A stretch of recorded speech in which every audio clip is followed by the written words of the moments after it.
la nationalité de l'ancien président. La question refait surface.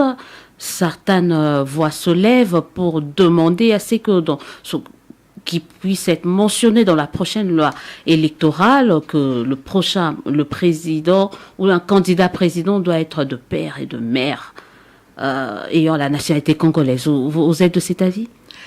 Moi, je parle de ce problème depuis très longtemps parce que tout simplement, je vis cela. J'ai un fils, mon fils aîné, il est camerounais, son père est camerounais. Je l'ai élevé ici au Congo. Je n'ai pas élevé avec son père parce que j'ai contracté un mariage avec un Congolais. Donc c'est un papa congolais qui l'a élevé.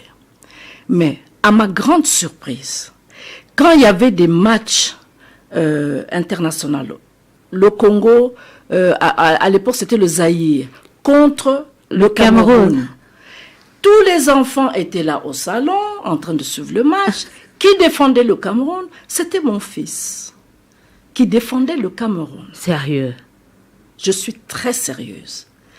Et ça m'a interpellée à l'époque. J'ai dit, un enfant qui a été élevé par une maman congolaise, que je suis, de père et de mère, qui a grandi au Congo. Auprès d'un papa congolais. Qui a étudié au Congo. Maintenant, il y a un match qui est en train de se disputer entre le Congo se dispute la coupe avec le Cameroun, il soutient le Cameroun. Et aujourd'hui, mon fils est aux États-Unis. Quand je vais le voir, à ma grande surprise, tous ses amis sont des Camerounais. La majorité sont des Camerounais. Je n'ai rien contre. Je me dis, il est majeur, il fait sa vie. Et j'adore mon fils. Non, là, vraiment, je suis très sincère. Je ne suis pas déçue. Parce que je me dis, c'est pas parce qu'on a mis un enfant au monde qu'il faut contrôler, diriger, téléguider sa vie. Non. On lui donne ce que nous devons lui donner. Ce que la loi d'ailleurs vous oblige vous-même, l'amour que Dieu a mis en nous pour donner à nos enfants, mais une fois qu'ils sont grands, il faut les laisser faire leur vie. Il est épanoui ainsi, bravo, je suis d'accord. Mais, et à l'époque je le disais et les gens s'étonnaient, je disais, et on parlait même pas, on n'avait jamais eu les problèmes de nationalité. Je disais que si aujourd'hui mon fils se présente au Congo, il est candidat à la présidence de la République, c'est moi, sa mère, qui sera la première à le combattre. Je le disais à l'époque. Et les gens s'étonnaient que je puisse tenir de tels propos. Bah oui, ça m'étonne aussi. Ils sont pas les seuls. Mais non, soyons sérieux. Soyons sérieux. Vous serez président de la République. Quand vous vous retrouverez en conflit face au Cameroun un jour, vous allez choisir quel camp? Votre pays ou le Cameroun? Soyons sérieux. C'est pour ça. Le problème de nationalité, je dirais, ça dépend de l'histoire de chaque pays. Okay. Ça dépend de l'histoire de chaque pays. On ne peut pas dire, ah non, on va copier ce qui se passe aux États-Unis ou bien copier ce qui se passe en France. Par exemple, aux États-Unis, ce qui m'a frappé, on peut être né de père et de mère américains, mais si on est né à l'étranger avec père et mère américains, vous ne pouvez pas prétendre un jour postuler à la magistrature suprême. Donc la loi, cette proposition, si elle est transformée en loi, une proposition de loi, mérite d'être examinée. Tout à fait. Nous devons nous mettre sur table, examiner, que chacun donne ses points de vue et voir quelle est la meilleure solution que nous allons prendre pour notre pays.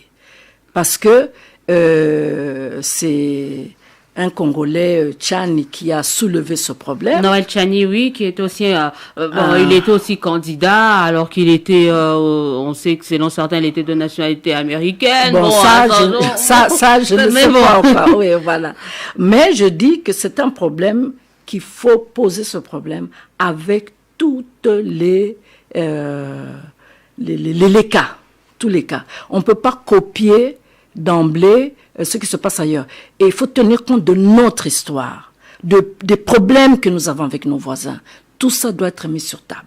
Est-ce que vous pensez que c'est seulement pas certaines personnes estiment que c'est juste pour éliminer un candidat, un potentiel candidat qu'on est en train de brandir Ce qui me désole souvent au Congo, c'est que Quand il y a un problème qui se pose sur un candidat, si ce candidat-là est votre leader, il est de votre camp, le problème posé peut être vrai, mais vous allez balayer ça d'un revers de la main et tout de suite, oui, c'est pour l'éliminer. C'est vrai, la suite est simple, on politise. Oui, parfois c'est vrai, c'est pour l'éliminer. Ok, vous posez la première question, c'est pour l'éliminer. Ok, d'accord, on veut l'éliminer. Deuxième question, ce qu'on a avancé pour l'éliminer, c'est vrai ou faux? Analysez ça. Nous avons eu l'affaire de Strauss-Kahn en France. On a voulu réellement l'éliminer à la cause de la présidentielle. Voulons-on l'éliminer? Oui, on voulait l'éliminer. Ce qu'on a avancé pour l'éliminer était vrai ou faux? C'était vrai. Et il a été éliminé. Pourquoi nous n'allons pas avec nos questions jusqu'au bout? Nous nous arrêtons seulement à la première question. On veut l'éliminer, on veut l'éliminer. Et tout le monde se met en émoi. On veut l'éliminer, on veut l'éliminer. Mais non, on veut l'éliminer. Oui, d'accord, c'est vrai. C'est de bonne guerre. On politise même la réflexion. C'est de bonne guerre en politique. Et maintenant, ce qu'on a avancé pour l'éliminer, c'est vrai ou faux? Voilà la question. Voilà la vraie question. Donc la question, je repose, la problématique de la nationalité de père et de mère.